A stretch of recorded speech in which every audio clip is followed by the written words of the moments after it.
অলস মস্তিষ্ক শয়তানের কারখানা। আল্লাহ তাআলা আমাদেরকে কম্পিউটারের চেয়ে শক্তিশালী একটি মেমোরি দান করেছেন, তা অযথা সময় নষ্ট না করে কাজে লাগান।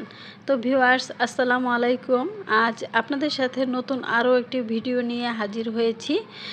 তো এটি একটি বেবি ড্রেসে হ্যান্ড পেন্টিংয়ের কাজ। তো এই কাজটি আমার মেয়েই করছে। এই ড্রেসে আমার কোনো হাতই পড়েনি, ও সম্পূর্ণ কাজটি নিজে হাতেই করে দিয়েছে। তো আমার মেয়েকে আমি কোনো সময় হাতে ধরে এসব কাজ শেখাইনি। তো সে আমার কাজগুলো দেখে দেখে একটু একটু করে কাজগুলো শিখে যাচ্ছে, কারণ তার ইচ্ছা শক্তি আছে, কৌতূহল আছে এগুলো জানার এবং শেখার, তাই সে শিখতে পারছে। এমনই আপনারাও যদি একটুখানি দেখেন, খেয়াল করে এবং শেখার চেষ্টা করেন, তাহলে আপনারাও ইনশাল্লাহ করতে পারবেন। তা আমার মেয়ে পঞ্চম শ্রেণীতে পড়াশোনা করে।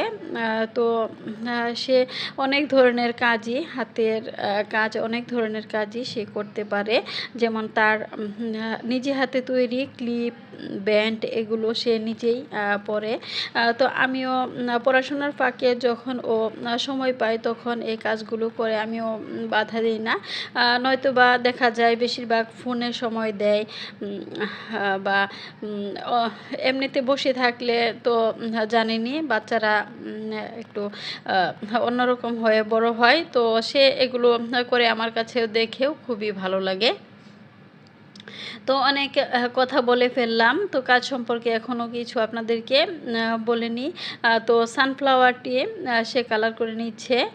তো প্রথমে ইয়েলো কালার দিয়ে কাজটি করে নিয়েছে। এখন যে দুটো পাতার মাঝখানে যে পাপড়িটি করেছে সেগুলো অরেঞ্জ কালার দিয়েছে। এখন হালকা অরেঞ্জ এবং ইয়েলোর শেড দিয়ে সে ফুটিয়ে তুলছে ফ্লাওয়ারটি।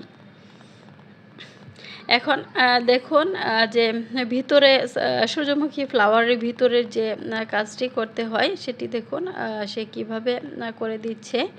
তো ড্রয়িংয়ের হাত মাশাআল্লাহ তার অনেক ভালো। তো আমার ভিডিওতে যারা নতুন আছেন তারা চ্যানেলটি সাবস্ক্রাইব করে পাশে থাকবেন, এবং যদি ভিডিওটি ভালো লাগে তাহলে একটি লাইক দিয়ে দিবেন। তো এক বোন রিকোয়েস্ট করেছেন যেন আমি সার্কেল টপটি বাচ্চাদের যে তৈরি করেছি সেই টপটি যেন তৈরি করে দেখাই।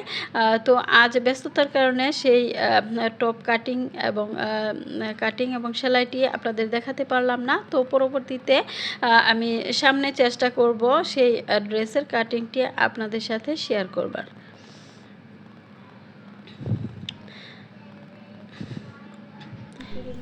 তো সবাই সুস্থ থাকবেন, ভালো থাকবেন। আল্লাহ হাফেজ।